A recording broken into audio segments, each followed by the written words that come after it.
Thank you. 5 minutes. Thank you, Mr. Chairman.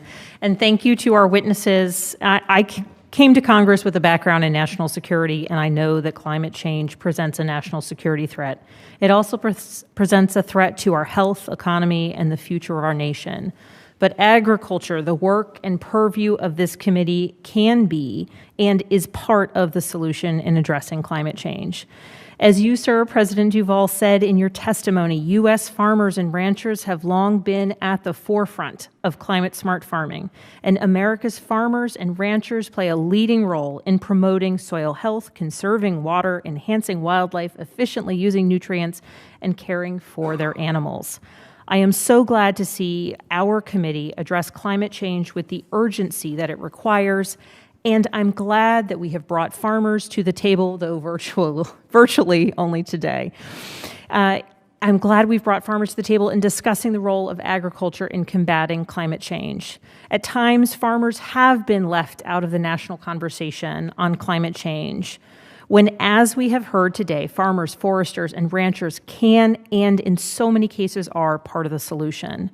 We have heard from President Duvall and our colleague, Mr. Costa, about how the practices they have employed on their own farms have changed from the practices their parents and grandparents used.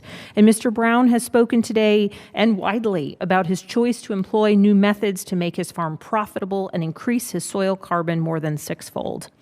Back home in Virginia, I've heard similar stories from crop and livestock producers in my district about how farming and conservation practices they employ are benefiting the environment, building more sustainable operations, and benefiting their bottom line. As chair of the Conservation and Forestry Subcommittee, I have listened to farmers, not just back home in my district, but here in this room before our subcommittee. And as a result, I worked to introduce the Growing Climate Solutions Act last Congress with our colleague, Representative Bacon of Nebraska. And this bill's been endorsed by national farmer organizations, as well as large environmental and conservation groups, while garnering the support of corporations like McDonald's, Bayer, and Microsoft.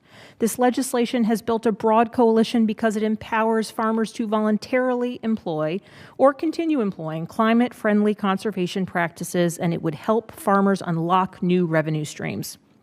Over the next month, I will be introducing a series of bills, including larger ones like the Growing Climate Solutions Act, or simple, straightforward ones like Healthy Soil Resilient Farmers.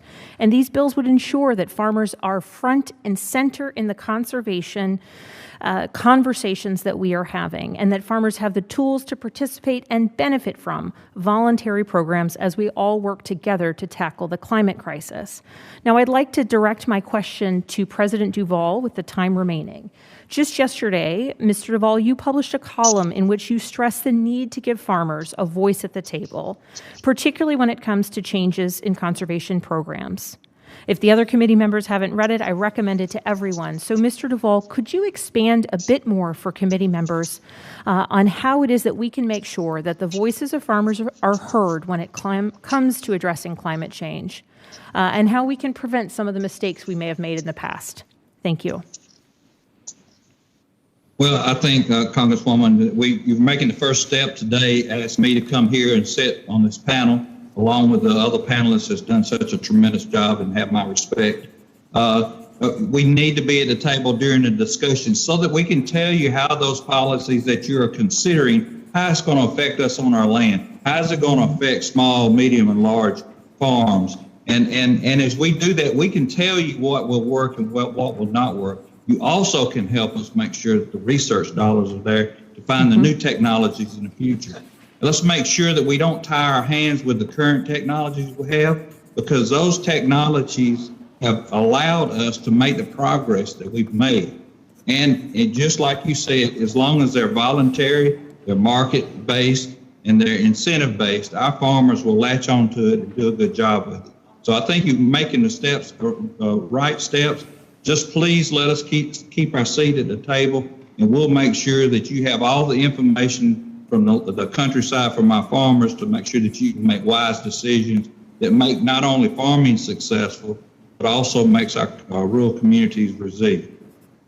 Thank you very much, President Duvall. And to the other witnesses today, thank you so much for participating. Thank you for bringing your knowledge, and thank you for joining us. I hope that we'll be able to welcome you here in person at some point in the future. Mr. Chairman, thank you for this hearing. I yield back.